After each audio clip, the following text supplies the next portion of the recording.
ஒன்றில் மட்டும் முதல் இடத்தில் இருக்கின்றார்கள். அதிலும் இந்தியாவிலே முதலிடத்தில் இருக்கின்றார்கள். ஊழல்.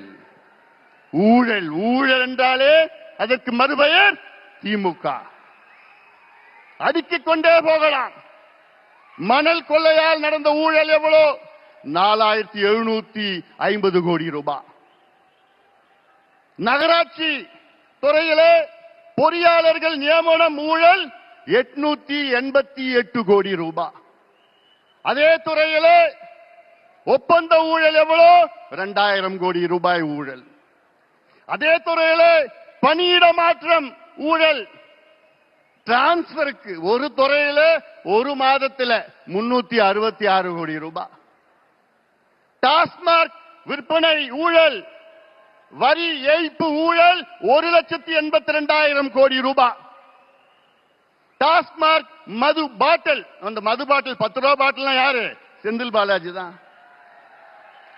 அதுல எவ்வளவு ஊழல்? 5000 கோடி. கனிம வள ஊழல் எவ்வளவு? 2500 கோடி. நெல் கொள்முதல் ஊழல் எவ்வளவு? 1270 கோடி. இப்படி ஒவ்வொரு துறையில் நான் சொல்லத்துல மேலோட்டமா நான் சொல்லிட்டு இருக்கிறேன். உள்ள கீரனா போதும் 6 லட்சம் கோடி ரூபாய் இந்த 5 ஆண்டு காலத்தில் ஊழல் செய்த திமுக ஆட்சியை துரத்தி அடியுங்கள் தமிழக மக்களே. இவர்கள் வேண்டாம், நமக்கு வேண்டாம்.